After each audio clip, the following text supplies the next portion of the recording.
한 사람당 10분씩 하면 되는 거야. 네, 아까 맞아요. 술이 막 올라와봐 지금. 얼굴 아니, 빨개지. 술 이거 보여주세요. 보여줘요. 요즘 이런 거 좋아해. 한잔해. 커피를 너무 많이 먹어가지고 지금 그래? 속이 안 좋아. 얼마나 마셨어? 아메리카노 계속 먹어가지고. 일단 가서 빨리. 네, 안녕하세요. 네, 이렇게 안녕하세요. 모여주셔서 감사합니다. 네, 아까는 이렇게 사전에 뭐 말씀을 잠깐 나누는데 나눠드린 뭐지 프린트 순서대로 한번 얘기를 나눠보겠습니다. 먼저 리스크 테이킹이란 무엇이라고 생각하시는지 자기소개 먼저 하겠습니다. 안 보고 하셔도 돼요. 안녕하세요. 저는 직장 다니고 있고 회사에서 회계팀에서 일하고 있는 김준영입니다. 저인가요? 안녕하세요. 저는 지금 이제 생명공학도 공부하고 있는 대학생입니다. 김한나입니다.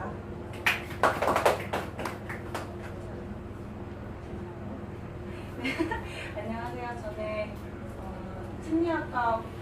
심리학 공부하고 지금은 아동학 관련해서 부모교육 쪽 공부하고 있는 대학원 다니고 있는 그냥 학생이고요. 제 이름은 유연지라고 합니다. 저는 대학교 때 사학과 전공했고 역사 전공하면서 경영학과 전공 수업 중 여러 개 들어서 관심이 있은 이유로 세무사 공부를 좀 했어요. 그래서 준비하는 중이고요. 28살입니다. 나이 나와야 되겠나? 나와야 되겠어. 네, 저는 경영학과 다니고 아직 학교 다니고 있고요. 네, 이 모임을 주도한 사람입니다. 잘 부탁드립니다. 네, 안녕하세요. 저는 학교 때 수학교육과였고요. 지금은 롯데에서 직장 다니고 있는 정연솔입니다. 네, 먼저 이제 동영상 다 보셨을 텐데 리스크 테이킹이라는 거에 대해서 이제 어떻게 생각하시는지 각자 한 마디씩만 해주시면 될 것 같습니다. 네, 그러면은 자기 소개 하시는 대로. 저 리스크 테이킹이라고 들었을 때 이게 경영과 관련된 거라서 이제 경영 쪽으로만 생각할 수도 있는데 그 외에도 리스크 테이킹도 여러 가지가 될 수 있다고 생각이 들었어요. 예를 들면은 축구 같은 경우에는 이제 유럽에 진출했던 여러 선수들 많이 실패한 선수도 많았는데 그런 선수들도 있고, 야구는 이제 메이저리그로 이렇게 진출한 선수들도 자기가 이제 새로운 곳을 이제 분야에 도전하기 위해서 새로운 곳을 이렇게 그러니까 성공을 해서 새로운 곳을 도전하고 또 실패도 많이 했지만 또 성공도 많이 한 케이스가 있었던 것 같고요. 또 옛날로 돌아가면은 이제 15세기에 이제 대항해 시대 때 이제 아메리카를 발견한 그런 콜럼버스나 그런 여러 개척자들도 이런 리스크 테이커의 되게 중요한 사례인 것 같아요. 그리고 또 서구 개척 시대 미국도 그렇고, 최근으로 따지면은 사막에 도시를 지은 두바이의 왕가 이런 데도 새로운 것을 위해서 이제 새로운 도전을 해서 리스크를 감수하고 새로운 도전을 했던 좋은 사례인 것 같습니다.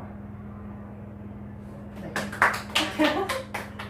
매번 박수를 치나요? 아니야. 처음이니까 생각을 하시죠. 죄송합니다. 저는 이런 분야에 대해서 진짜 문외한이고 사실 리스크 테이커로서 그냥 위험을 감수하는 것이라고 생각을 했지. 그래서 이제 동영상 보고 이제 자료 보내주신 거 보면서 이런 거구나 하는데 사실 그렇게 엄청 와닿지는 않았어요. 잘 모르는 분야니까 저는 보다 리스크 테이킹을 간단하게 생각했는데요. 꼭 뭐 사업이나 그런 분야가 아니라 그냥 어느 방면에서든 보다 큰 성장을 위해서 어느 정도 위험을 감수해야 되는 것이라고 생각을 했습니다. 어느 정도 불가피한 감수라고 생각했습니다. 있듯이 말씀해주세요. 저도 제 전문 분야가 아니어가지고 그냥 처음 딱 들었을 때는 그냥 모든 사람들이 매 순간을 살아가면서 겪어야 될 과정을 리스크 테이킹이라고 생각을 했는데 그 보내주신 교수님 동영상을 보면서 조금 공부한 바로 이제 생각을 하게 되면은 일단은 사업이나 뭐 이런 새로운 걸 시작을 할 때 리스크를 여기서 테이킹이라고 했는데 제가 봤을 때는 매니징이라는 표현도 되게 좋을 것 같다는 생각이 들었는데 그러니까 리스크를 그냥 위험이 있으니까 무조건 받아들인다가 아니라 그 위험을 이렇게 조절하고 때로 줄이기도 하고 감수할 거 감수를 하고 하면서 그거를 사업가로서 잘 이렇게 매니징을 하는 거 그게 리스크 테이킹이라는 생각이 들었습니다. 저는 이제 앞에서 말씀하신 대로 저도 비슷하게 생각을 했는데 조금 안 나온 얘기를 하자면 저는 이제 사업이나 그런 쪽에서도 실생활에서도 이 개념이 이해가 될 수 있지만 투자 비용 쪽에서 이제 보통 생각할 수 있는 게 주식이나 우리가 투자하는 그런 부분 있잖아요. 자산 배분에서도 되게 쉽게 사용될 수 있는 개념이라고 생각하고 위험을 지각을 한 다음에 우리가 어떻게 행동하느냐 거기에 초점을 맞춰서 개념을 이해할 수 있을 것 같다고 생각하고 있습니다. 네. 저 말을. 이제 저는 이거를 이제 주도하고 수업을 들어가지고 아까 뭐 간단하게 말씀드렸는데 이제 있는 위기를 관리하는 것도 매니징도 맞는 것 같고 재무적으로도 이렇게 생각하는 것도 맞는 것 같고 이제 경영적으로 생각을 하면 이제 안주하는 게 아니라 특히 이제 안주한다는 거는 그 교수님 뭐 동영상이나 아니면 다른 자료에서도 보듯이 이제 벤치마킹을 하는 게 가장 쉬운 길이에요. 이미 성공한 거를 왜 성공했는지 분석을 해가지고 이제 그 성공한 원인과 실패한 원인을 분석해서 그거에 기반해서 앞으로 나아가는 것이 벤치마킹인데 이제 리스크 테이킹이라는 것은 아직 미지의 세계를 이제 새로운 길을 만들어서 거기서 선두가 되는 것이라고 생각을 했습니다. 그래서 일단 뭐 여기는 의미만 얘기하는 건 되게 간단하게 하고 넘어가겠습니다. 저는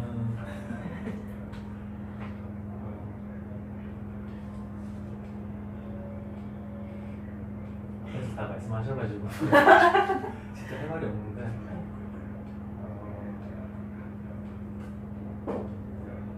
그러니까 한마디로 말해서는 도박 같은 것 같아요. 한번 도전해서 사업같이 잘 되면은 뭐 성공할 수 있고 대박이 날 수도 있지만 똑같이 이렇게 말해서 리스크가 잘 되면서 망가지면 한 번에 확 무너지기 때문에 저 같은 경우는 시도를 거의 안 하지만 그래서 우리나라가 제가 보기에는 벤치마킹을 거의 안 하는 것 같아요. 그래서 사업도 같은 것도 거의 안 하고 일반 공무원이나 여기서 안정적인 직업을 못하는 이유가 현실적으로 좀뭐 돈도 그렇고 위험하기 때문에 여기에는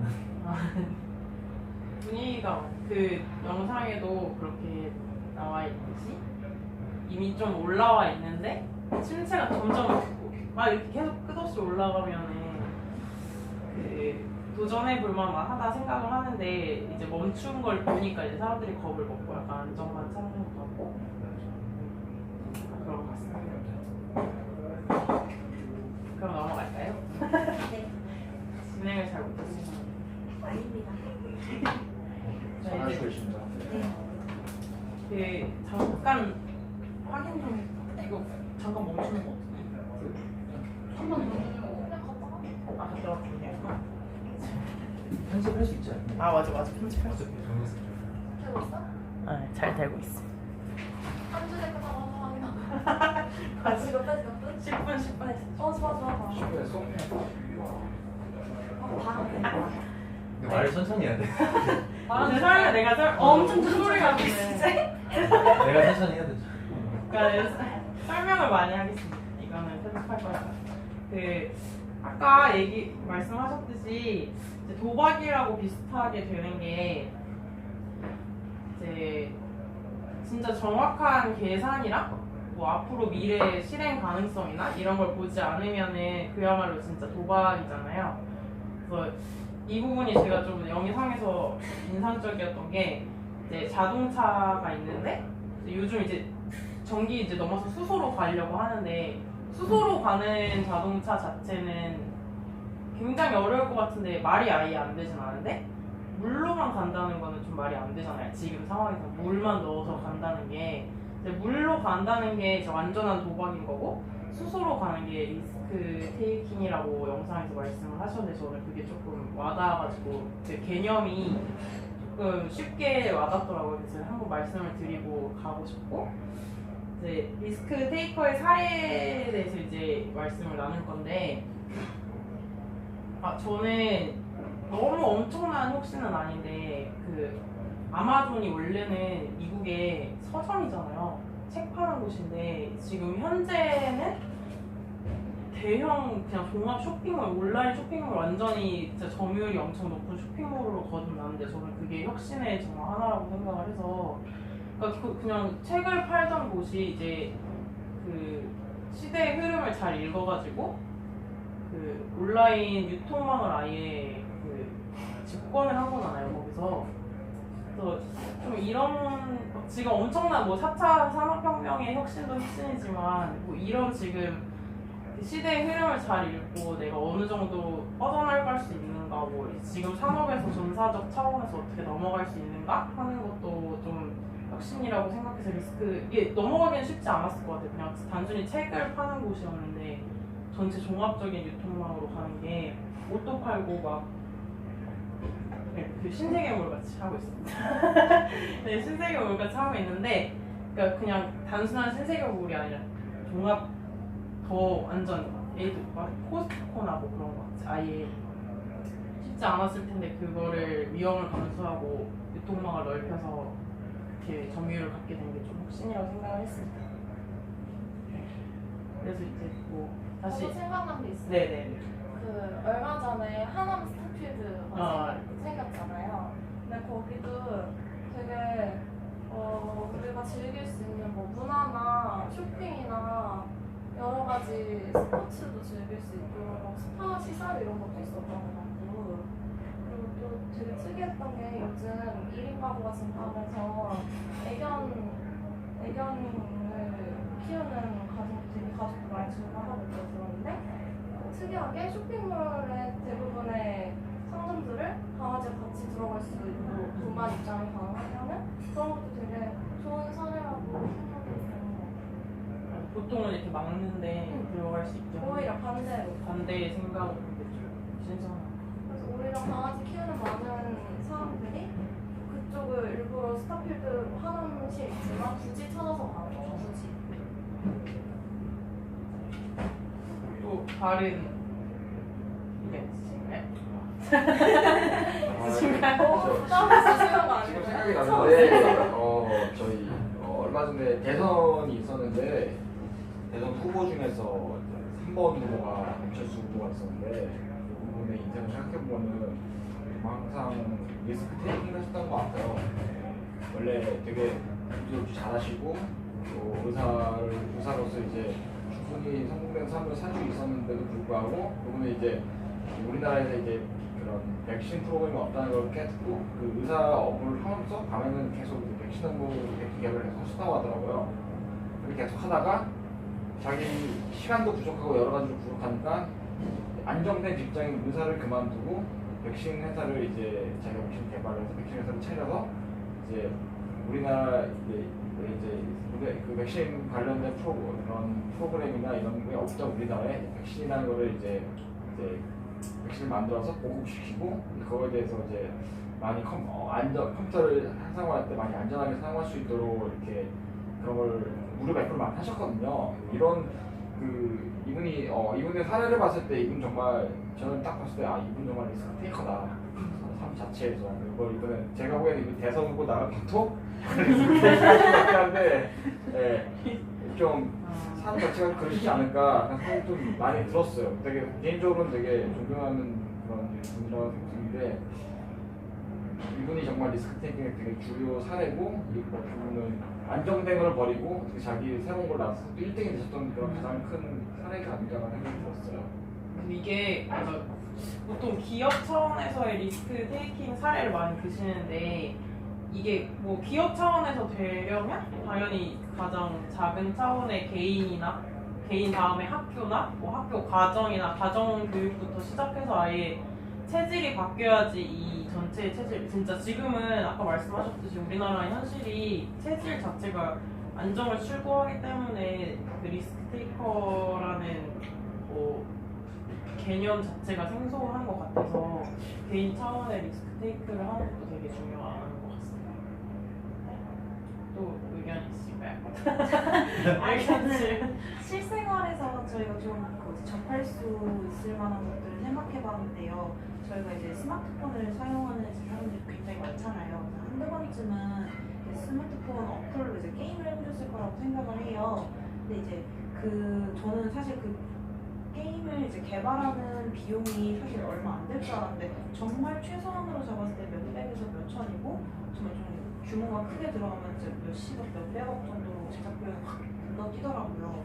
근데 이제 대부분의 게임들이 이제 시장이 무료로 풀린 다음에 이제 그 게임을 이제 즐기는 사람들이 늘어나면은 게임 내에서 그 노출되는 광고나 아니면 부분 유료화로 이제 수익을 얻어낸다고 하는데 사실 그게 게임이 성공하기 전까지는 그게 이제 막대한 제작 비용을 메꿀 수 있을런지에 대해서 사실 확신이 없잖아요. 그래서 저는 이게 좀 굉장히 큰 리스크 테이킹이라고 생각을 했고요. 또 두 번째는 이제 소셜 커머스가 많이 핫했잖아요. 쿠팡이 이제 뭐 로켓 배송하면서 당일날 주문을 하면은 당일날 배송을 해준다라는 그런 이제 배송 시스템을 가지고 있는데 이게 원래는 제가 예전에 기사를 읽었었는데 정확한 금액은 기억이 안 나는데 몇십억이었는지 몇백억이었는지 배송 시스템을 위해서 굉장히 많은 비용을 투자를 했대요. 그래서 손해가 정말 엄청나고 그게 몇 년 뒤에나 돼서야 이제 수익으로 메꿔지는 그런 상태였나 봐요. 그래서 그게 사실 쿠팡을 이용하면서도 저는 한 이용하고 1, 2년이 지나고 나서 그렇구나라는 사실을 알았거든요. 근데 이게 만약에 로켓 배송이라는 것 자체가 유명해지거나 사람들이 이용을 많이 안 했으면은 그만큼 그 손해 자체를 메꿀 수가 없잖아요. 그래서 저는 이 쿠팡 그 배송 시스템 자체가 진짜 이게 엄청난 도박이다라고 생각을 했어요. 그 시스템 자체를 아예 바꾼 거니까 그것도 되게 리스크 테이킹 하나라고 할 수 있는 나도 생각난다. 저는 지금은 롯데에서 관리직으로 다니고 있는데 그 전에는 이제 대학교 졸업하면서 사무직으로 제가 자동차 회사를 갔어요.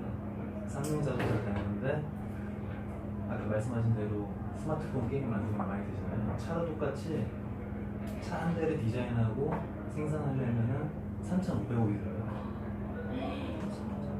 그러니까 제가 다녔을 때 그때 지금 티볼리라고 좀 많이 알려진 차인데 쌍용에서 그것 때문에 많이 쌍용의 자동차 회사가 좀 안 좋게 돼가지고 원래는 그런 불황이 왔는데 인도가 이제 인도 회사에서 이제 인수를 하면서 티볼리를 개발한 거예요. 솔직히 말해서 아까 말한 대로 리스테이킹이죠. 그러니까 무모하게 시도를 했는데 다행히 잘 돼서 그래서 쌍용 자동차 쪽도 많이 살았거든요. 이제 막 어떤 확신이나 계획이 없으면 도전하기 힘든 건 3,500원이면 500억이면 차를 만들 때는 그런 게 있으니까 엄청난 리스크가 생기죠. 잘못되면 한 번에 망가지고. 이런 태도가 진짜 중요한 건데 뭐 다른 여러 사례를 통해서 이런 걸 배울 수 있을 것 같습니다. 또 뭐 다른 의견 있으신가요? 거창한 건 아니고 그냥 리스크 테이킹 했을 때 가장 떠오르는 게 그 카카오톡이 가장 떠오르는데 이게 그냥 봤을 때 그 메신저 역할을 하고 있는데 그 이후에 그게 사실 무료로 제공되는 서비스이고 그 이후에도 내비게이션이나 뭐 택시 부르는 거나 선물하기나 아니면 이모티콘을 통한 캐릭터 창출이나 이런 부분에서 처음에 자본이 많이 들어가지만 당장의 수익은 일어나지 않는 그런 것들을 카카오톡이 시작을 했는데 그 이후로 다들 알다시피 다 많이 이용하고 수익이 나오고 있잖아요. 그런 점에서 치밀한 계획이랑 분석이랑 시장 조사 그리고 그 사용하는 사람들에 대한 탐구가 있었기 때문에 이런 리스크 테이킹이 성공한 사례로 카카오톡을 볼 수 있을 것 같아요. 이게 카카오톡도 진짜 진짜 무모하게 이렇게 공짜로 던진 게 아니라 그 기저에 많은 계산이 있었던 거에 지금에서야 이제 다 그때는 막 공짜로 해도 되냐 막 이렇게 했었는데 지금에서야 되게 많이 드러나고 있는 것 같아가지고 이것도 훌륭한 리스크 테이킹의 하나라고 생각을 합니다. 네, 그러면 이제 뭐 다양한 사례를 이제 좋은 성공한 사례를 들었으니까 약간 이제 그러니까 리스크 테이킹에 대한 무한한 뭐 신뢰나 뭐 그런 것 때문에 오히려 꼬꾸라져 버리게 이렇게 넘어졌던 사례에 대해서 조금 말씀을 나눠볼까 하는데 제가 아까 전에 뭐 사전에 말씀 찾다가 나온 게 그 테라노스라는 그 엄청 거의 페이스북의 마크 주커버그의 버금가는 CEO라고 엄청 띄웠었는데 그 내용이 뭐냐면 그 키트 하나에 피 한 방울 딱 넣으면은 진짜 240까지 넘는 질병에 대해서 가지고 있나 안 가지고 있나 딱 알 수 있다는 그걸로 그 상품으로 엄청나게 많은 투자금을 모았대요. 근데 그것도 이제 사람들이 사실은 믿기 힘든 내용인데 그 리스크를 안고 혁신의 다음으로 가기 위해서 많은 돈을 모아줬던 거잖아요, 거기에. 사실은 그게 좀 되게 기반이 약했다는 것이 드러나면서 그 분은 이제 CEO에서 내려오고 뭐 감옥에 가셨는지 모르겠는데 어쨌든 그렇게 됐던 건데 이게 그냥 진짜 무모한 리스크 테이킹에 대한 무한 신뢰에 안 좋은 결과라고 생각을 해가지고 이런 비슷한 사례가 있을까 한번 얘기를 나눠보고 싶어가지고 말씀을 드려본데 혹시 뭔가 있을까요? 뭐 작은 것부터 큰 것까지. 만약에 뭐 물로 가는 차가 있다 이런 여기에 투자를 한 거나 마찬가지라고 생각을 해서 테라노스의 그런 사례가 뭐가 있을까요? 몇 가지가 제가 생각한 게 있었는데 저희 나라가 94년도에 OECD에 가입해서 95년 동안 94년 생각하는데 OECD 가입했는데 회사 우리나라의 이런 어떤 기반이 아직 갖춰지지 않은 상태에서 선진국들의 그런 기준에 OECD에 가입하면 선진국들의 기준에 맞춰서 이제 제도가 변화가 돼야 되는데 우리나라 아직 그런 아직 그럴 수 있는 체력이 안 된 상태에서 가입을 했다가 그 IMF에 맞았던 그런 어떻게 리스크 테이크 비슷한 사례가 있었던 것 같고요. 또 생각했는데 그때 98년도에 IMF 때 대우가 무너졌는데 대우하고 생각나는 게 세계 경영 되게 많이 얘기했거든요. 세계는 넓고 할 일은 많다라고 그런 모토로 해서 인중인상이 많이 발생을 했는데 그렇게 하다가 이제 거의 엄청난 계속 부채만 지고 계속 사업을 하다가 이제 결국 대우가 무너지게 된 그런 케이스도 생각이 났고요. 또 가까이 생각해보면 2008년도였던 것 같은데 서프라임 모기지 사태가 미국에서 벌어졌는데 서프라임 모기지가 이게 좀 신용등급이 낮은 사람들한테 이제 집을 담보로 해서 이제 돈을 빌려주는 건데 그걸 이제 엄밀히 따지면 이제 은행에서 리스크 테이킹을 한 거죠. 그걸 가지고 또 그걸 가지고 파생상품 만들어서 또 투자하고 하다가 결국 신용도가 낮은 사람들이 돈을 못 갚기 시작하자 그냥 훅 무너졌던 그런 세계 경제가 위기가 생겼던 적이 있었거든요. 이런 것들도 되게 무모한 리스크 테이킹의 큰 사례가 아닌가 생각이 들었습니다. 네. 저 이거 맞는 것 같은 게 그 서프라임 모기지가 진짜로 딱 정상적인 되게 건전한 채권만 기반으로 팔았으면 그렇게 무너지는 게 아닌데 이 사람들이 이제 잘 팔리고 그거에 대한 생각이 흐려지는 거예요. 돈이 너무 많이 잘 팔리니까 그걸 기반으로 너무 잘 팔리니까 그래가지고 이 사람들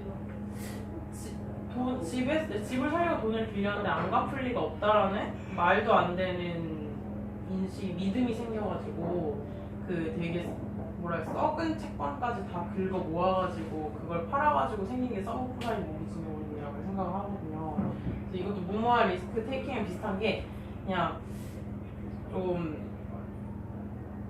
이제 신뢰가 없고 정확한 그 분석을 기반으로 하지 않은 것에 대한 무한 신뢰가 어떻게 안 좋은 결과로 나오는지에 대한 금융에서의 좋은 사례라고 생각을 합니다.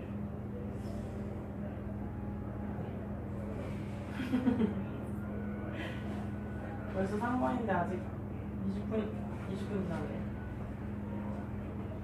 자, 그러면 자, 다음에는 그럼 이제 우리나라로 넘어와가지고 할 말인데. 아, 네. 저 금방 생각한 건데 저는 오늘 기사를 봤어요.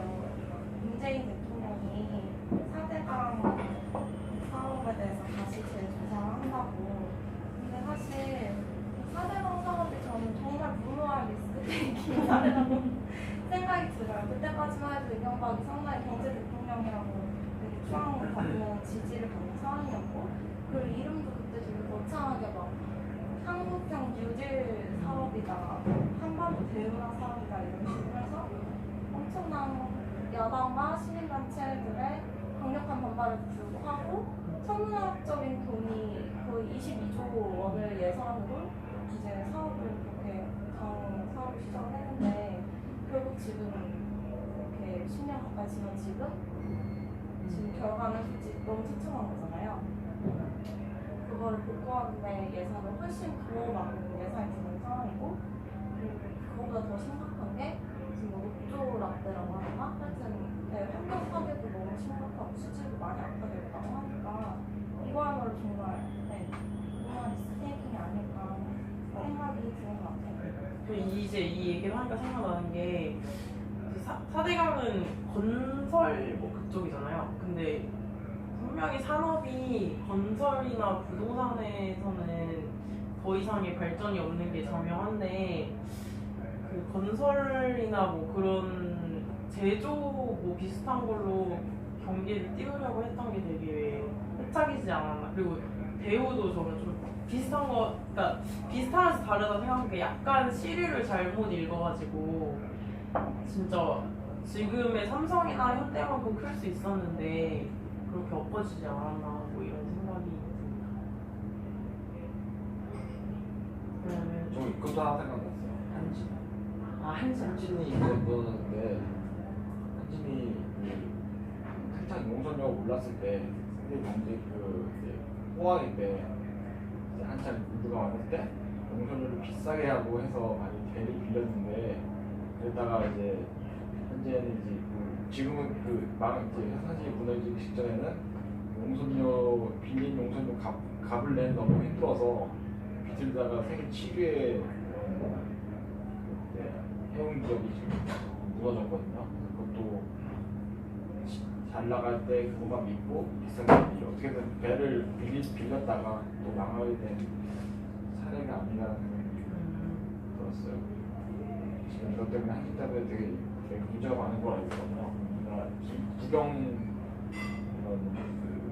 해운 기업이라서 거기가 무너져서 이제 지금 다른 쪽 해운 기업에 이제 운임을 해서 뭐 물건 원재료 되는 거 수입할 때 되게 어려움이 많은 걸로 지금 알고 있어서 지금 무모한 리스크테이킹 사례가 아닌가 생각이 들었습니다. 리스크 테이킹이라는 것이 그냥 진짜 될 것 같아서 던지면은 안 된다는 것을 여러 사례를 통해서 알 수 있을 것 같고, 이제 뭐 되는 성공 사례랑 실패 사례, 뭐 그리고 리스크 테이킹에 대해서 많이 말씀을 나눠봤으니까, 이제 우리나라 시점에서 왜 우리는 미국이나 다른 나라랑 같이 혁신을 잘 해나가는 나라같이 리스크 테이킹을 하는 기업들이 그렇게 많이 없고, 일단 문화 자체도 그렇지가 않잖아요. 아까 말씀드렸듯이 진짜 소상공인들부터 이미 되는 사업만 그렇게 하려고 하고, 뭐 핫도그 요즘 유행하니까 막 핫도그 막 또 무주스로 생기고 그러는 게 이제 왜 우리나라에서 그런 리스크 테이킹에 대한 그런 막 이렇게 들고 일어나는 게 왜 안 생기나, 뭐 밑에 이제 프린트에 나와 있듯이 뭐 시민 의식이나 기업 문화도 있겠고, 뭐 인프라 아니면 경제 수준 아니면 사회복지나 아니면 정부 정책, 뭐 교육, 시험 제도 뭐 이런 거에 다양하게 이제 생각을 할 수 있잖아요. 이게 단 하나의 그 이유가 아니라 우리 의식이 그렇게 지금 되어 있는 거니까 이게 제일 중요한 것 같아가지고, 그냥 자유롭게 뭐 부정적인 말씀이든지 이렇게 해야 된다는 건지 아니면 우리는 이렇게 이런 사람들이니까 이렇게 할 수 있다는 건지 이런지 한번 좀 자유롭게 말씀해보면 좋을 것 같아요.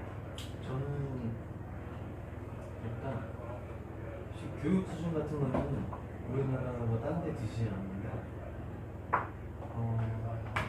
너무 우리나라 같은 경우는 막 아까 말했듯이 뭐 예를 들어서 핫도그로 뭐 하는 거기 또 유행이 또 생기고, 우리나라 같은 경우는 맨날 옷 입는 것도 그렇고 한 사람이 연예인 같은 경우 막 TV에서 뭐 좋은 거 하면은 다 따라하고, 그러니까 자기만의 그 창의력이 없어가지고, 일본 같은 경우는 예를 들어서 뭐 만화책이나 이런 것도 쉽게 말하면 창의력으로 다 만드는 거잖아요.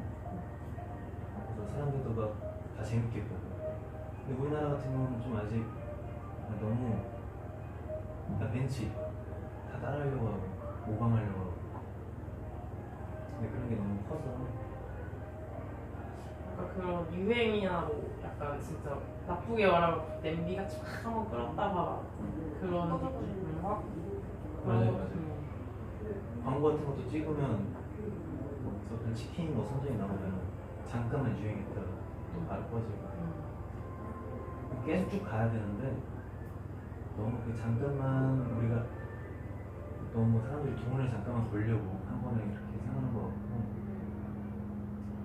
그리고 제일 중요한 게 우리나라도 점점 이제 빈부격차가 심해져가지고 잘 사는 사람들은 계속 잘 살고 못 사는 사람들은 매일 못 사요. 점점 더 심해지는 것 같아요. 진짜 공감하는 게, 저도 이 질문을 보고 사실 먹고 살기 바쁜데 리스크 테이킹이라고 해서 투자를 하겠다는 그런 생각 자체가 아닐 거라는 걸 생각을 했어요. 진짜 많은 사람들이 안정적인 걸 추구하지, 이만큼 위험 감수하고 뭐 더 높은 수익을 기대해보자 하는 사람들이 사실 적은 편이잖아요, 우리나라는. 그리고 이제 그 섣불리 리스크 테이킹을 이제 결정하지 못하는 것도 있을 것 같고, 김부부터 얘기해 주신 것처럼 사실 저한테도 그냥 뭔가 투자를 한다, 뭔가 리스크 테이킹을 해야 된다라고 했을 때 저는 그게 이제 누구나 할 수 있는 것이 아니라 이제 진짜 막대한 자본을 가진 투자자들만 가능하다라고 생각이 될 정도로 좀 먼 이야기로 되게 느껴져서 되게 공감을 했어요. 저도 여기에 되게 저는 그렇게 생각하거든요. 저만 해도 사업한다고 하면 다 벌써 겁을 먹게 되는 거예요. 이렇게 주저하게 되는 사고방식? 그게 이제 문제라고 생각이 되는데, 그거의 더 근본적인 문제는 약간 저는 한국이 가지고 있는 약간 수치 문화라고 해야 되나? 그러니까 사업에 한번 실패하면 약간 손가락질을 받고 부끄럽게 되고 어디에 쉽게 말을 할 수 없는 그냥 그런 상황이 되는 거죠. 근데 이제 저는 그래서 사회적으로 개선이 되어야 된다고 하는 게, 사업에 만약에 실패를 하더라도 또 새롭게 쉽게 어렵지 않게 재기를 할 수 있는 사회적 경제적 환경이 굉장히 마련되었다고 생각을 해요. 그래서 창업을 했다가 실패를 해도 너무 많은 빚이 생기지 않게 국가적인 정책이 필요하다던가, 아니면 창업에 이제 노력했던 기관이 들어있잖아요. 뭐 연구 개발 그런 기관, 그런 거를 오히려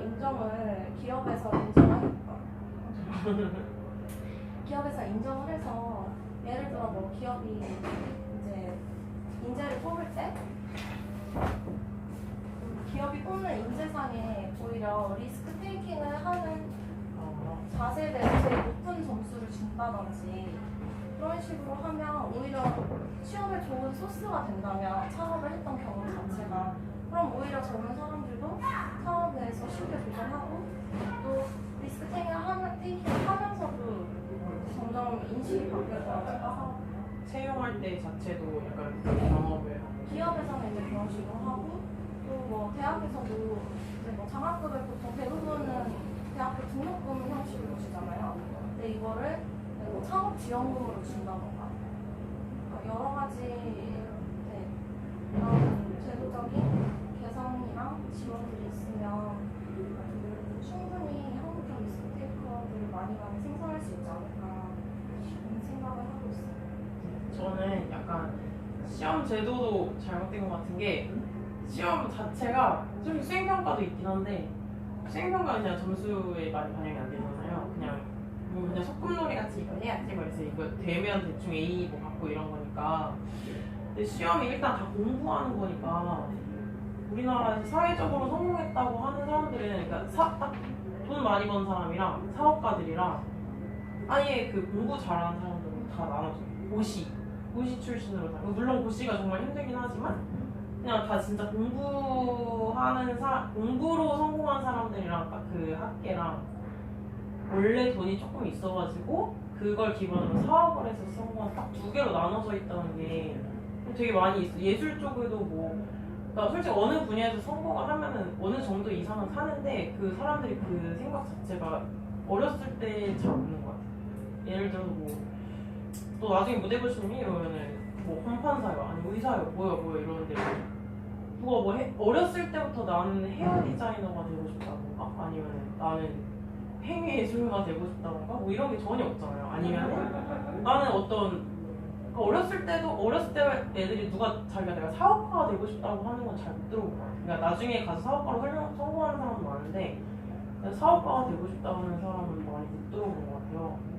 그래서 너무 공부 자체가 외워서 체크 수능도 다 보니까 이 되게 이런 지위가 있고 명예가 있고 뭐가 성공했다고 느낌이 있는 사람들은 공부로 성공한 사람들이 많은 것 같아서 저는 그래서 우리나라가 아직도 그렇지만 어르신들은 고정관념이 너무 세가지고 여자는 이걸 해야 된다, 남자는 이걸 해야 된다. 아직도 그런 편견이 많아요. 저 같은 경우는 뭐 여자가 하고 싶은 것도 있고 잘하는 것도 많은데 왜 꼭 굳이 그걸 해야 되나? 그러니까 아직도 남녀 차별이 심해요. 군대도 그렇고 군인으로 예를 들어서 여자가 군대를 가면은 엄청 무시를 해요. 솔직히 남녀 똑같은 사람인데 아직까지도 그런 게 심하고 우리나라는 무조건 뭐 공부도 잘해야 되고 뭐 얼굴 생김새, 첫인상, 면접도 잘 봐야 되고 그런 게 너무 심하기 때문에 요즘 사람들 보면 서원 같은 것도 많이 하잖아요. 돈을 막 모여서 막 다 대출해서 하는지 그런 게 좀 많이 없어지면 다양성 같은 게 다양성이 부족해가지고 우리나라 무조건 대기업 가려고 하는 게 사람들이 편하게 생활했으면 좋겠는데 그런 게 없으니까 그러니까 말씀하신 대로 자기 먹고 살기 바쁘니까 그래서 저도 이게 이 생각 나는 게 아니야 대충 뭔가를 내가 그렇게 엄청 열심히 안 살아도 뭔가 그냥 내 생활이 유지가 되면은 사람들이 뭔가 오히려 나는 뭘 해보고 싶다는 걸 할 것 같은데 죽어라고 해야지 일상이 유지가 되니까 뭐 다른 멋진 걸 못하는 것 같아요. 그래서 그래서 진짜 우리나라가 뭐 애도 많이 안 낳고 이러고 돈도 많이 드니까 교육비도 많이 들고 그런 게 있고 점점 이제 갈수록 1인 가구 많잖아요. 혼자 생활하고 혼자 밥 먹고 뭐 혼자 맨날 스마트폰 그런 게 많아지기 때문에 아무래도 나중에 더 심할 것 같아요. 이제.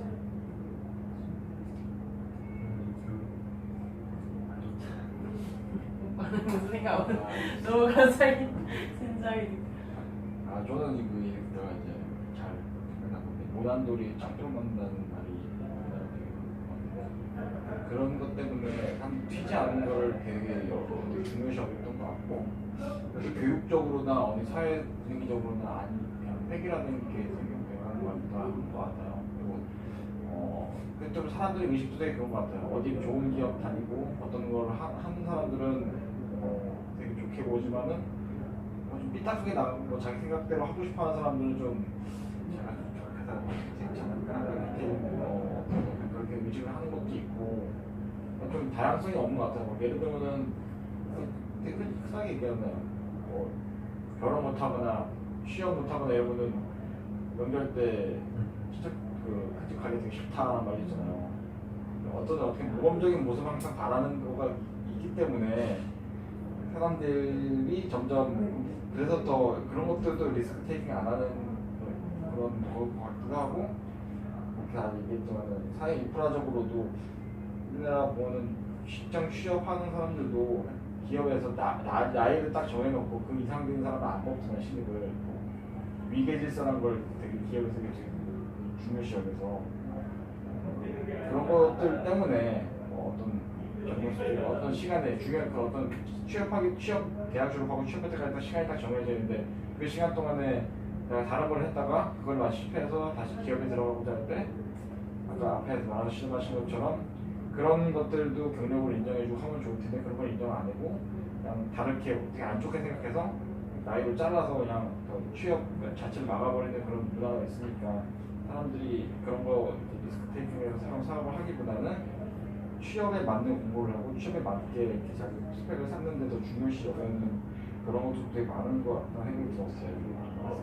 인프라적으로도 한번 사업에 실패하거나 어디 다니고 실패했을 때 기업 사회 민간인 기업에서도 이렇게 안 해주는데 정부에서도 어떤 뒷받침하는 게 부족하기 때문에 젊은 사람들이나 나이 많은 사람들이나 새로운 걸 하기보다는 익숙한 걸 먼저 더 하고자 하는 그런 마음이 되게 강한 것 같아요. 저도 지금 회사 다니면서 아이디어를 새로 내는 것보다는 냈다가 괜히 핀잔받기보다는 그냥 하던 거 하는 게 제일 마음 편한데 되게 부담스러워요. 새로운 거 생각해보라고 하면 오히려 부담스러워요.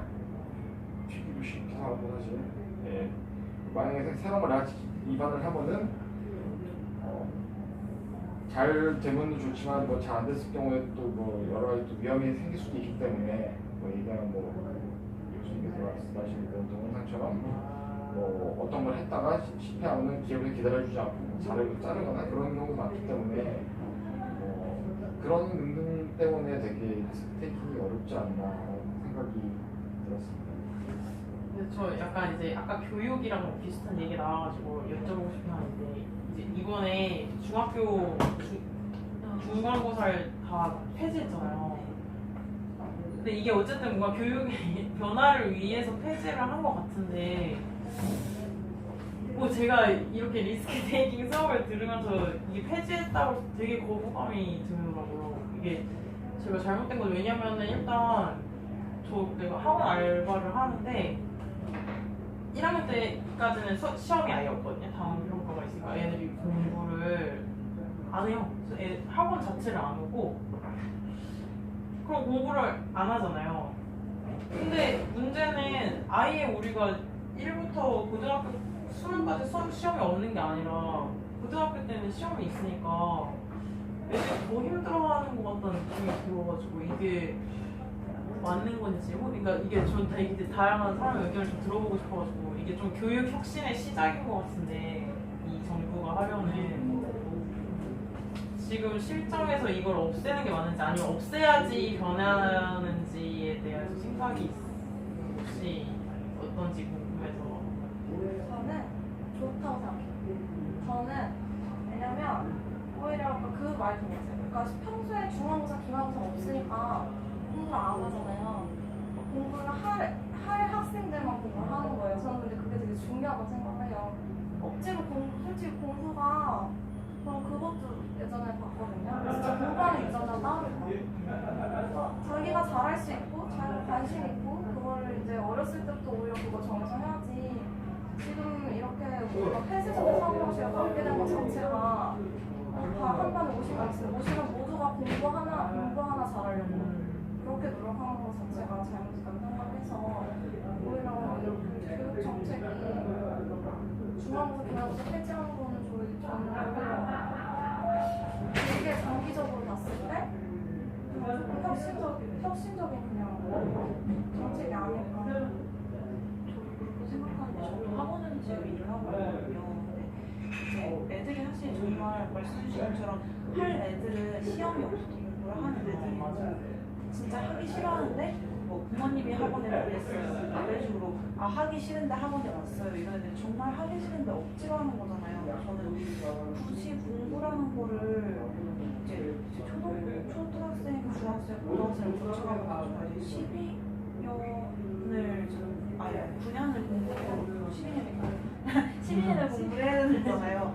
그게 사실 진짜 잘 모르는 어린애들이고 다 청소년들인데 굉장히 많은 부담이고 그때 공부를 해서 애들이 다 공부를 해서 뭐 직업을 갖는다던가 그런 게 아니라 저는 정말 이제 공부를 하고 싶어 하고 진짜 본인이 하고 싶어 하는 애들이 공부를 해야 된다고 생각을 하거든요.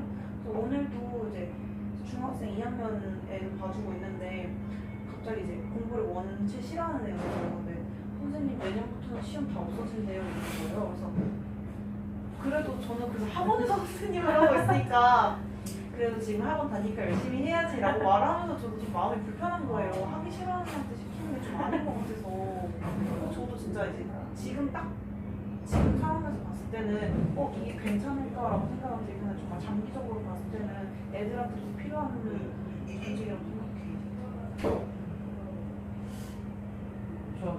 저 연지 씨가 너무 더워. 지금 문을 열을까요? 좋을 것 같아. 왜냐면 이게 있으니까 지금 소리가 안 들릴